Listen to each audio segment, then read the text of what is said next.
5일 새벽 예배를 올리겠습니다. 찬송가 70장입니다. 환난처 있으니 찬송가 70장입니다.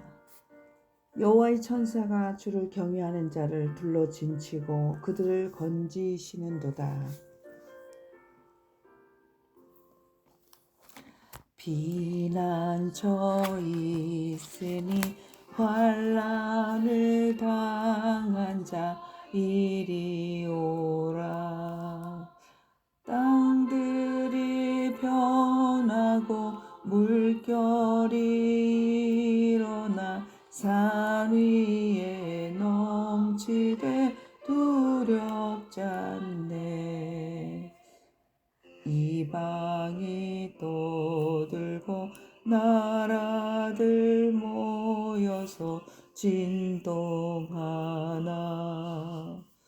우리 주 목소리 한 번만 바라면 천하의 모든 것 망하겠네.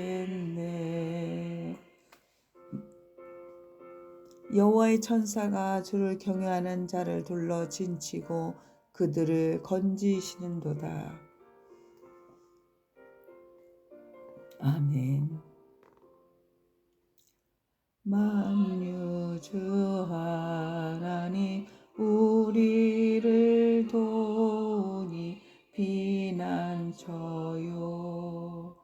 세상의 난리를 그치게 하시니 세상의 창검이 쓸데없네. 높으신 하나님 우리를 구하니 할렐루야. 괴로움이 심하고 환난이 극하나 비난처 되시는 주 하나님.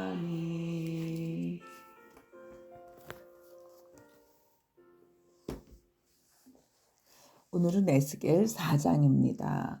에스겔 4장 4절에 너는 또 왼쪽으로 누워 이스라엘 족속의 죄악을 짊어지되 내가 눕는 날 수대로 그 죄악을 담당할지니라. 에스겔에게 한 말입니다. 이스라엘의 죄악을 짊어져라.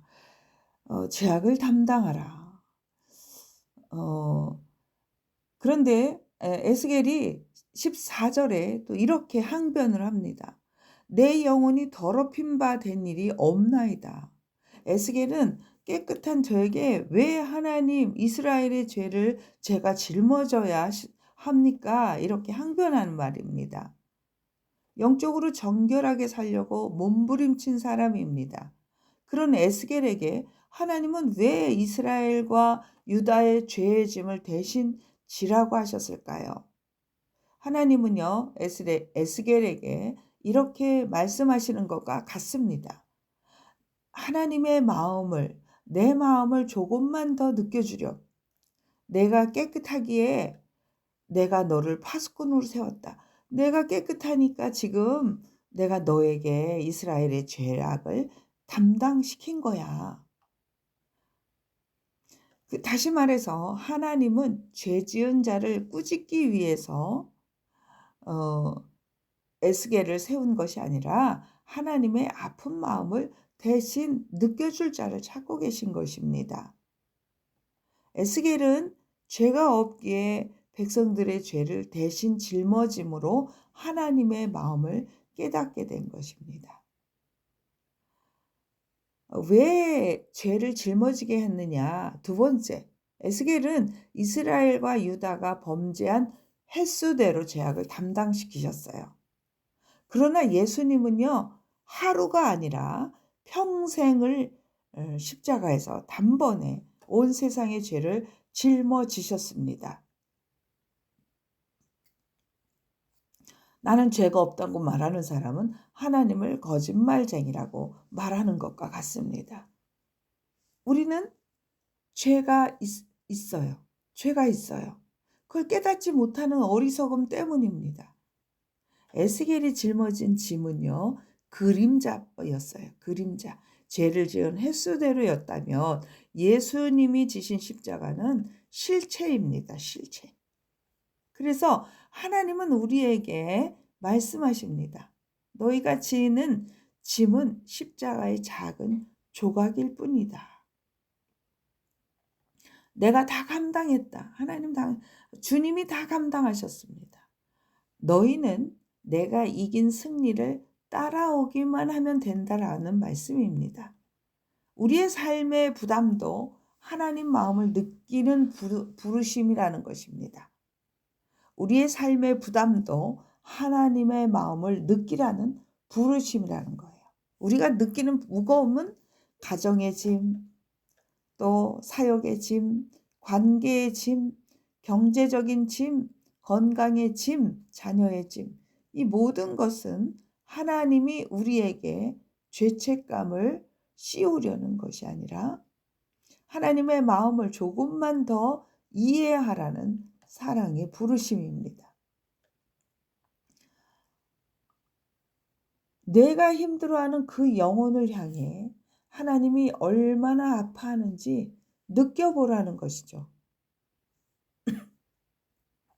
내가 견디는 그 눈물 속에 하나님이 먼저 눈물이 흘리고 있단다. 내가 먼저 흘린 눈물이 있단다. 어떤 목사님이 산길을 걷다가 나무하러 온 한 노인을 만났습니다. 노인은 크고 무거운 나무짐을 지고 있었는데 목사님이 다가가 말했습니다. 할아버지, 너무 무겁지 않으세요? 그러자 노인은 웃으며 이렇게 말했습니다. 이 짐이 무거운 건 맞지요. 근데 이 짐이 없으면 저는 집에 불도 못 피우고 아이들에게 밥도 못 해줍니다. 이 짐이 저를 살리는 짐이지요. 이 말을 들은 목사님은 큰 깨달음을 얻었습니다. 아, 하나님이 내게 맡기신 짐도 나를 짓누르는 짐이 아니라 나를 살리는 짐이구나. 사랑하는 성도 여러분, 우리가 지금 지고 있는 짐이 아무리 무거워도 예수님이 이미 십자가에 모든 죄악의 짐을 다 지셨기에 우리가 지는 짐은 그저 십자가의 작은 조각일 뿐입니다. 오늘 우리가 지은 짐을 힘들다 하기보다 나를 인정하시는구나. 주님의 십자가의 작은 조각을 지게 하심을 감사합니다. 이렇게 고백하는 하늘의 성숙한 백성이 되기를 주님의 이름으로 축원합니다. 기도하겠습니다. 하나님 아버지, 에스겔처럼 깨끗한 자에게도 백성의 죄를 대신 짊어지게 하셨던 하나님의 마음을 묵상합니다. 내 삶에 찾아오는 무거운 부담을 원망하지 않게 하시고 그 안에서 하나님의 마음 한 조각을 느끼게 하옵소서. 주님이 십자가에서 모두 감당하셨기에 내가 지는 짐은 십자가의 작은 조각일 뿐임을 믿습니다. 그 작은 조각 하나도 주님의 사랑으로 견디게 하시고 포기하지 않도록 붙들어 주옵소서. 주님, 지금 고통 속에 있는 성도들을 위로하시고 아픈 성도들을 고쳐 주옵소서. 우리의 자녀들에게 십자가의 능력을 부어 주옵소서. 나를 파수꾼으로 세우신 주님, 오늘도 나를 믿고 맡기시는 주님의 그 은혜를 깊이 깨닫는 하늘의 성도가 되게 하옵소서. 또 파수꾼의 역할을 잘 감당하여 자랄 때 칭찬받는 그러한 성도가 되게 하옵소서. 예수님의 이름으로 기도합니다. 아멘. 하늘에 계신 우리 아버지, 아버지의 이름을 거룩하게 하시며 아버지의 나라가 오게 하시며 아버지의 뜻이 하늘에서와 같이 땅에서도 이루어지게 하소서. 오늘 우리에게 일용할 양식을 주시고 우리가 우리에게 잘못한 사람을 용서하여 준 것 같이 우리 죄를 용서하여 주시고 우리를 시험에 빠지지 않게 하시고 악에서 구하옵소서. 나라와 권능과 영광이 영원히 아버지의 것입니다. 아멘. 아멘. 감사합니다. 사랑하는 성도 여러분, 주님의 이름으로 사랑하고 축복합니다.